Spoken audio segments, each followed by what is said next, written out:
Nouvelle. Aujourd'hui, beaucoup de bonnes choses se passent pour notre pays. Asseyez-vous, je vous en prie.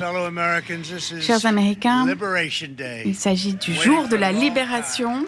Nous l'avons attendu longtemps. Le 2 avril 2025 sera marqué dans les annales comme le jour où l'industrie américaine a rené de ses cendres, le jour où nous avons commencé à rendre l'Amérique riche à nouveau, riche et bonne.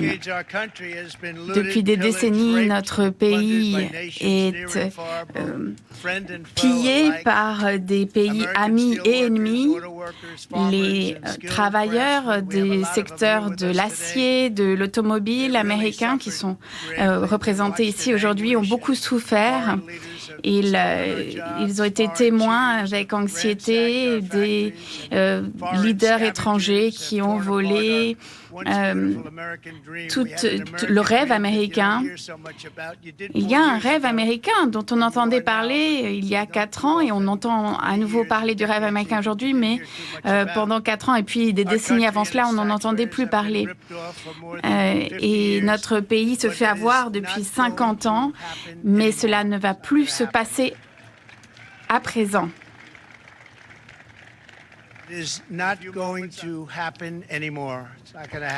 C'est fini.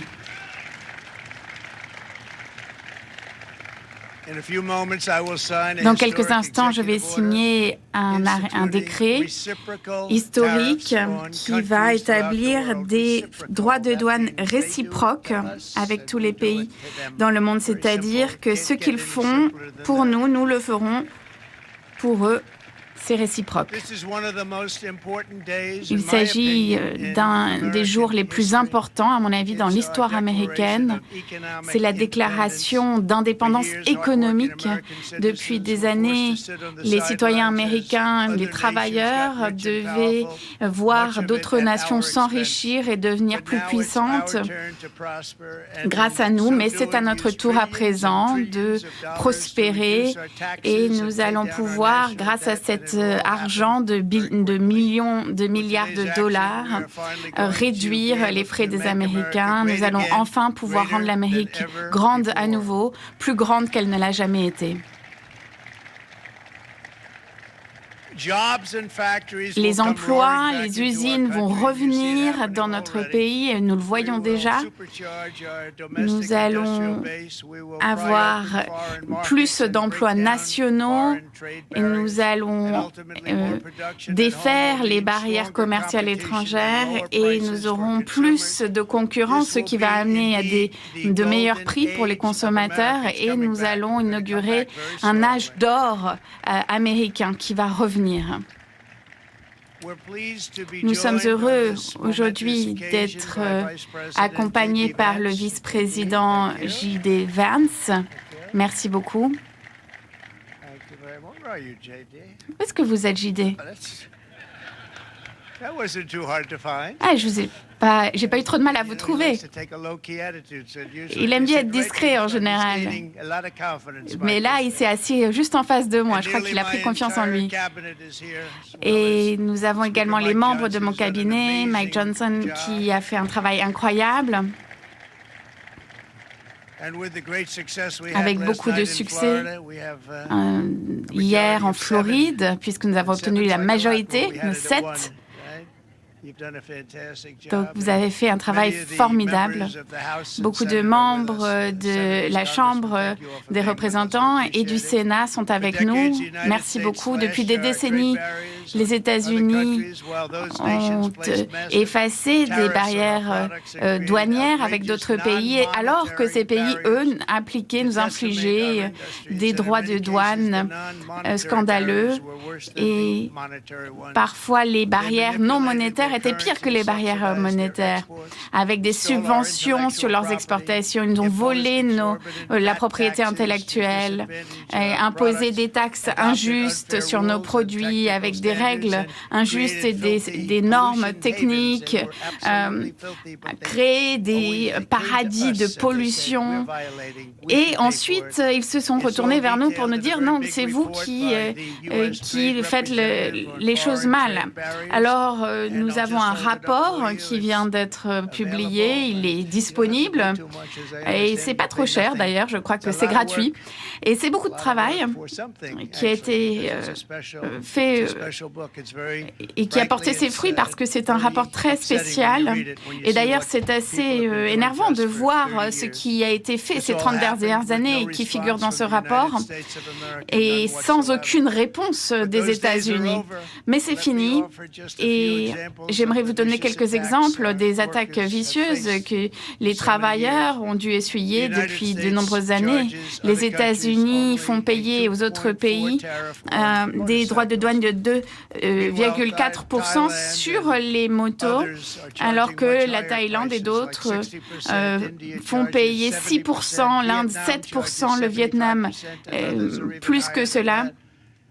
Et donc, de la même manière, les États-Unis, depuis des décennies, faisaient payer 2,5% de droits de douane sur les automobiles fabriquées à l'étranger. L'Union européenne, elle, nous fait payer plus de 10% en droits de douane. Et presque 20% d'ailleurs. L'Inde, 70%. Et le pire, ce sont les restrictions non monétaires imposées par la Corée du Sud, le Japon et bien d'autres pays qui sont les conséquences donc de cela. Eh bien, 80% des voitures achetées en Corée sont fabriquées en Corée, et c'est la même chose au Japon. Et Ford ne vend pratiquement rien à l'extérieur. Très peu de nos entreprises sont autorisées à vendre aux étrangers. Et donc, là, à nouveau, je dis, parfois, les amis sont pires que les ennemis en ce qui concerne les échanges commerciaux. Et donc, nous voulons nous protéger parce que je ne pointe pas le doigt sur les autres pays qui font ce qu'ils ont à faire pour se protéger.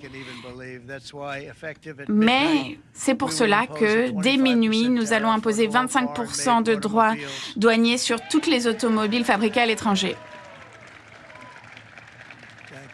Merci. Brian, j'aimerais que vous veniez sur l'estrade avec moi. Je le vois assis là et il est fan de nous depuis de nombreuses années. Il comprend ces sujets bien mieux que moi. Il est économiste. Brian?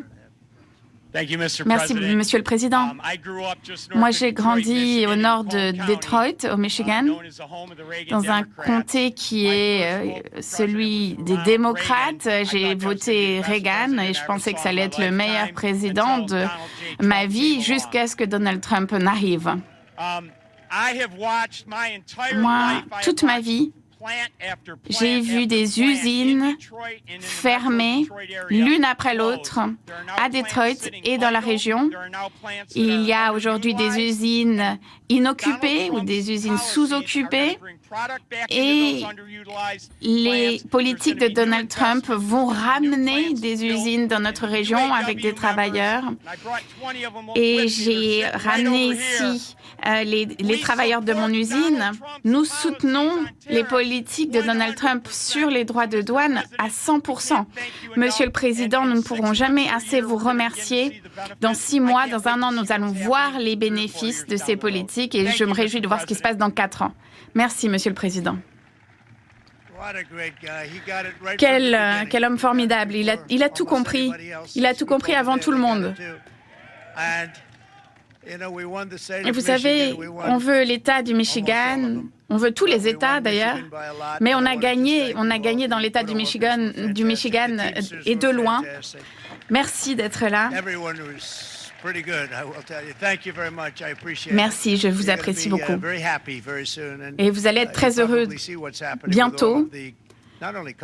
Vous voyez ce qui se passe avec les fabricants automobiles en particulier, mais ailleurs également. Et vous le voyez tous les jours. On n'a jamais rien vu de tel. Et aujourd'hui, on veut également défendre nos agriculteurs qui ont beaucoup souffert à cause d'autres nations partout dans le monde. Canada, d'ailleurs, le Canada nous inflige 25 à 30% de taxes sur nos produits laitiers. Et vous savez, d'abord, ils nous ont vendu des briques de lait pas chères du tout, et ensuite, ils ont augmenté doucement les droits de douane de 2%, 3%, etc. Et vous voyez que si on prend du recul, eh bien, la situation n'est pas juste. Elle n'est pas juste pour nos agriculteurs, pour notre pays. Et des pays comme le Canada, où on leur apporte beaucoup de subventions et on leur permet de continuer. Le Mexique, pareil, 200 000 milliards par an pour le Canada et 300 000 milliards pour le Mexique. Pourquoi est-ce qu'on fait cela, finalement? Et à quel moment on se dit il faut travailler dans notre propre intérêt? Et c'est pour cela qu'on a un déficit si grand. C'est pour cela qu'on a une dette aussi lourde sur nos têtes depuis ces dernières années. On ne veut plus continuer comme ça. D'ailleurs, on a vu que l'Union européenne a interdit l'importation de volailles américaines. Et puis, on a vu que l'Australie a une population incroyable. Et c'est très bien. Mais ils ont interdit l'importation du bœuf américain et ils n'acceptent pas notre bœuf. Et je les comprends, mais nous, on va faire la même chose. Et cela commence à minuit aujourd'hui. Et la Chine nous fait payer une surtaxe de 50% sur certains produits américains, et la Corée va jusqu'à 530%. Et le Japon, notre ami, 700%. Et ça, c'est parce qu'ils ne veulent pas qu'on achète du riz américain. Ils veulent vendre leur riz, et on les comprend. Et d'ailleurs, j'aimerais ici faire remarquer que le prix des œufs a baissé de 50%. Lorsqu'on est entré à la Maison-Blanche, le prix des œufs était exorbitant, et maintenant on a réussi à le faire baisser de pratiquement 59%, et il continue de baisser. Nous faisons payer 2,8% pour beaucoup de produits, alors que d'autres pays, pour ces mêmes produits, eux, appliquent des tarifs de 200%. Donc il faut évidemment mettre des barrières tarifaires qui nous protègent, et la Chine a fait de même. Et les Américains paient le prix fort. Jusqu'à 1913, nous étions un pays soutenu par les barrières tarifaires, et nous étions un des pays les plus riches. Et en fait, dans les années 80, une commission a été établie pour décider de ce qui allait être fait avec ces grandes quantités d'argent qui étaient collectées. On récupérait tellement d'argent qu'on ne savait plus quoi en faire. C'est un bon problème à avoir. Je pense que Marc aimerait beaucoup avoir ce problème-là. Mais malheureusement, nous n'avons plus ce problème. Mais je vais vous dire, on va y apporter une solution. Mais à ce moment-là, ils arrivaient donc à collecter tellement d'argent qu'ils ont formé une commission pour savoir ce qu'ils allaient faire de tout cet argent. Et en 1913, pour une raison inconnue, ils ont établi l'impôt sur les revenus pour financer le gouvernement. Et puis en 1929, tout cela s'est arrêté brutalement avec la récession, la Grande Dépression. Et cela ne serait pas arrivé. La Grande Dépression ne serait pas arrivée s'ils étaient restés à la politique des barrières tarifaires. Mais cela a pris des années ensuite pour sortir de cette Grande Dépression. Et FDR qui était président ici pendant longtemps. D'ailleurs, la rampe qui existe ici a été construite pour lui, et à chaque fois je pense à lui quand j'emprunte cette rampe. Il a fait un bon travail. Mais vous savez, il n'est pas trop tard à présent pour commencer à devenir intelligents et à devenir riches à nouveau et à mettre fin aux pays qui tirent profit de nous. On pourrait être bien plus riches que tous les autres pays. Mais enfin, nous commençons à devenir un peu plus intelligents. Les États-Unis, dans cette guerre commerciale, ne peuvent pas continuer dans une politique économique unilatérale. On ne peut pas payer les déficits du Canada, du Mexique et de bien d'autres pays comme nous le faisions avant. On prend soin de pays partout dans le monde. On paye pour leur armée, on paye pour tout ce dont tous leurs frais. Et lorsqu'ensuite on coupe quelques budgets, ils se fâchent et disent qu'on ne prend pas soin d'eux. Mais il faut prendre soin de nos propres Américains, de notre population d'abord. Et aujourd'hui, nous défendons les travailleurs américains et nous plaçons enfin l'Amérique d'abord. Et Joe Biden, Sleepy Joe, lors de sa dernière année,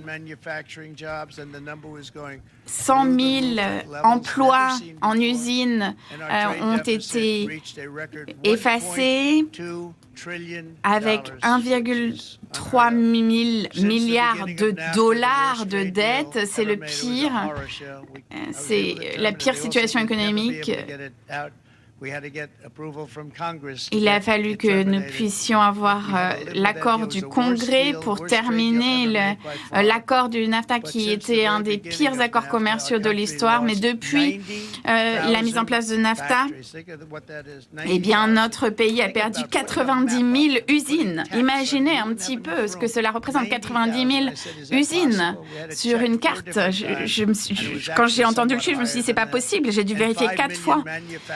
Et 5 millions d'emplois dans le secteur industriel ont été perdus et 19 000 milliards de dollars ont été perdus. C'est vraiment le pire accord commercial de l'histoire.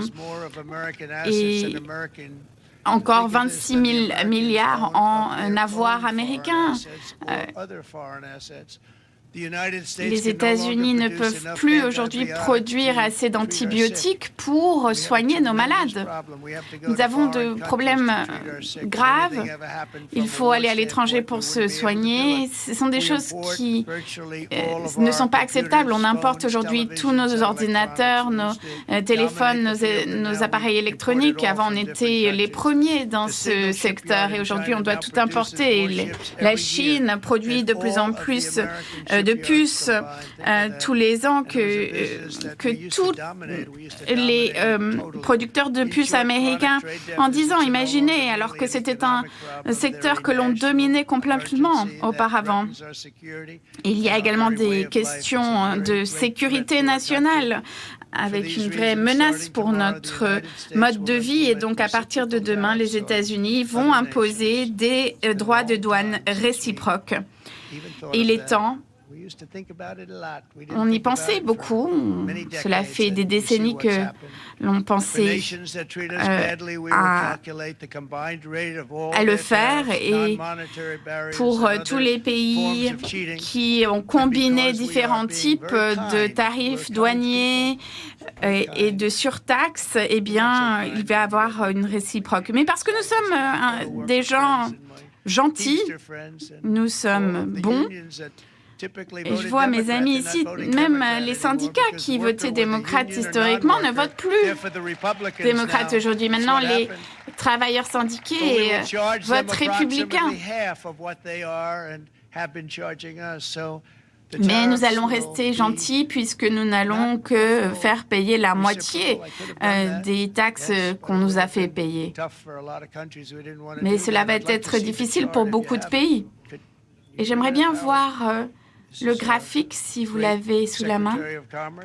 Voilà notre secrétaire de l'économie du commerce.